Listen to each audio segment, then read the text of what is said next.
समाज सेवा संस्थान के तत्वाधान में इस ग्राउंड में आज जो कार्यक्रम आयोजित हो रहा है, सबसे पहले मैं मंचासीन हमारे तमाम पुरखों को नमन करना चाहूंगा। घाटोल विधानसभा के गांव-गांव, दानी-दानी से आए हुए मेरे युवा साथियों, वडील दादाओं, मेरी मातृशक्ति, मेरी बहनों, साथ साथ हम सबकी बुलंद आवाज, हम सबके लिए लोकप्रिय भाई श्री राजकुमार जी रोड सांसद साहब हमारे बीच में हैं। हमारे संभाग तो नहीं बचा, लेकिन संभाग अध्यक्ष कल सिंह जी मकवाना, हेमंत जी राणा और माइनॉरिटी समाज से भाई, तमाम भाई, बीसीसी प्रभारी, सरपंच महोदय और आसपास जितने भी बैठे युवा साथियों, सबसे पहले तो मैं घाटोल विधानसभा में पहली बार आया हूं। इस अवसर पर मैं पूरी मेरी विधानसभा की जनता की तरफ से मेरा बहुत बहुत धन्यवाद दुआ अर्पित करता हूं। साथियों,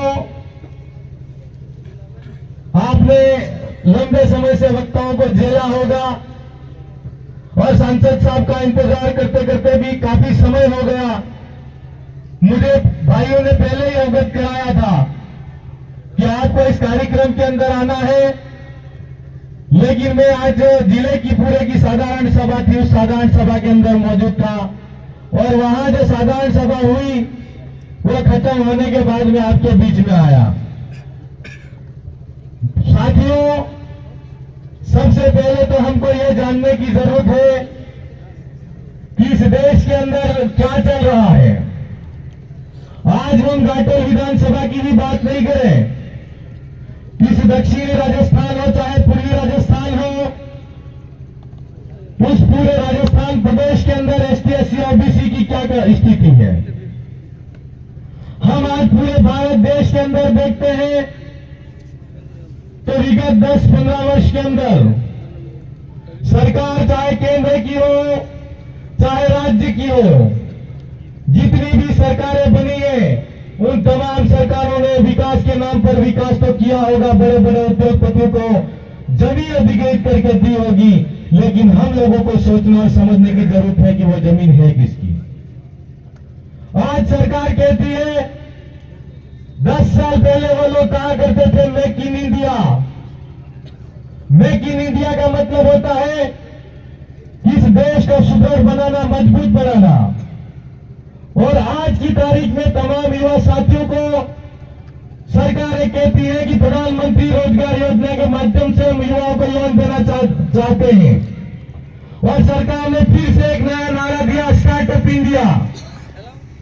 ये बात इसलिए आज कुछ को कहना जरूरी है कि सरकार की जितनी योजनाएं हैं, उन तमाम योजनाओं के माध्यम से अगर धरातल पर देखा जाए, चाहे वो मेक इन इंडिया हो, स्टार्टअप इंडिया हो, उन तमाम जितनी योजनाएं हैं, उन योजनाओं के अंदर आदिवासियों को और एसटी, एससी को कितना लाभ हुआ। आज मेरे माइनॉरिटी भाई बैठे हुए, आज मैं उनको पूछूं कि अल्पसंख्यक समाज का एक जिला स्तर पर ऑफिस होता है और जितने भी भाई होते हैं वो उद्योग के नाम से लोन के लिए आवेदन कर सकते हैं, लेकिन अगर इन भाइयों को पूछा जाए कि विभाग ने और सरकार ने आपके लिए कितना प्रबंध किया, तो इसका कोई आंकड़ा नहीं है।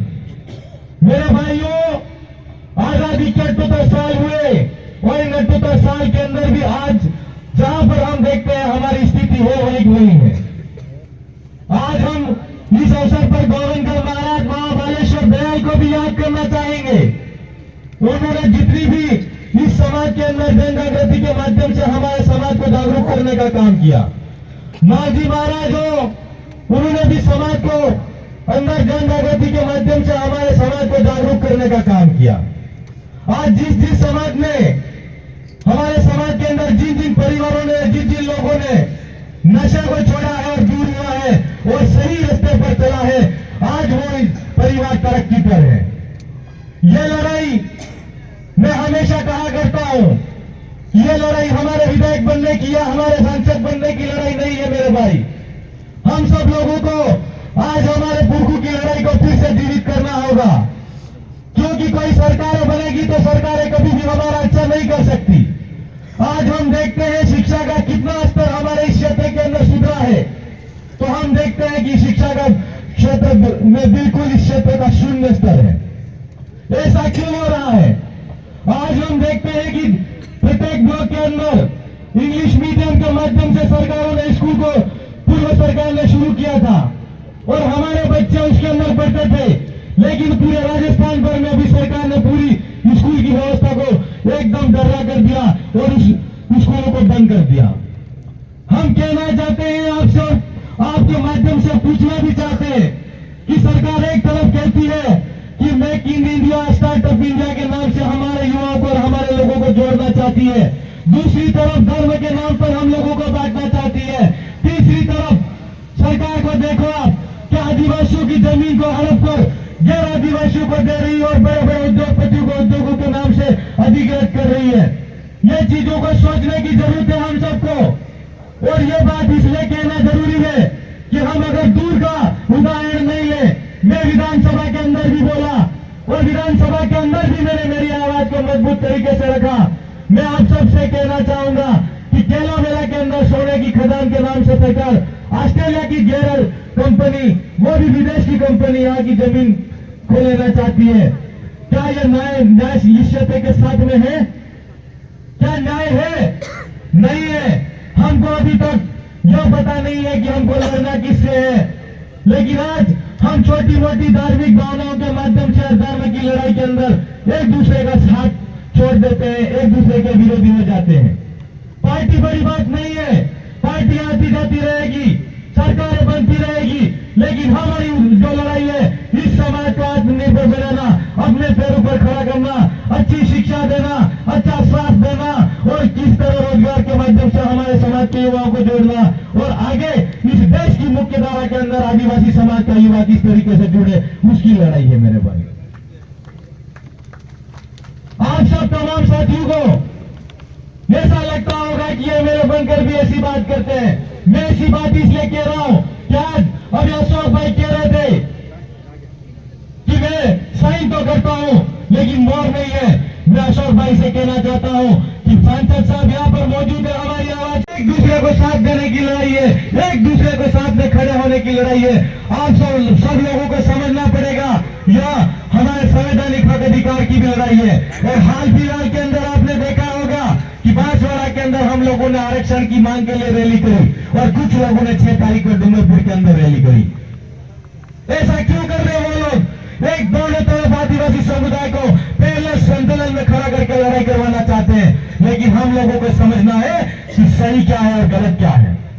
जो लोग 2013 के अंदर आरक्षण बेचने वाले और आरक्षण देने वाले, आज 40,000 नौकरियां आदिवासियों की बेचने वाले लोग आज कई साल तक कांग्रेस पार्टी में रहने के बाद में, कांग्रेस का खाने के बाद में और कांग्रेस पार्टी ने वो इज्जत दिया, इसके बाद में भारतीय जनता पार्टी का झंडा पकड़ के कहते हैं कि हम तुमको आरक्षण दिलाएंगे।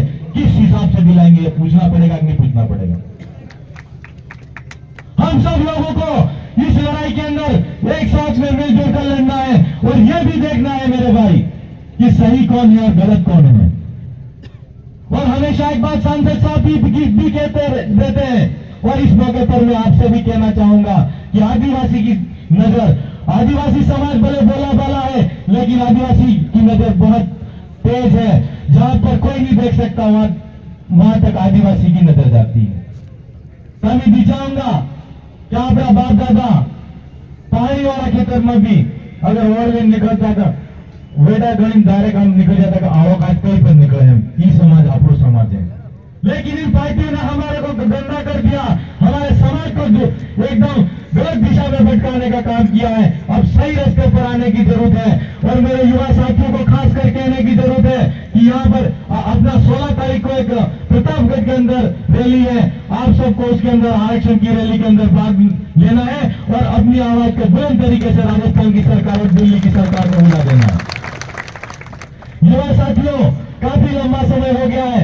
वक्ता साथी भी यहाँ पर अंतिम वक्ता के रूप में हमारे लोकप्रिय सांसद राजकुमार जी रोज भी बैठे हैं और जो संचालक महोदय है वो भी बार बार मेरे पास आए हैं, लेकिन निश्चित तौर पर चाहूंगा कि जब कभी भी आगे अपनी फिर मुलाकात होगी तो बहुत सारी बातें होगी। आप सबने मुझे सुना, उसके लिए मैं पुनः मेरी पूरी विधानसभा की जनता की तरफ से और तमाम हमारे जितने जनप्रतिनिधि आए, भारत आदिवासी पार्टी के कार्यकर्ता, सामाजिक कार्यकर्ता, सबकी तरफ से बहुत बहुत धन्यवाद। जहाँ करते मेरी बात में विराम देता हूँ। आपको भी खूब खूब जोहार, हमारी भावनाओं को समझे। अगली कड़ी में समय काफी हो चुका है, जिनका इंतजार कर रहे थे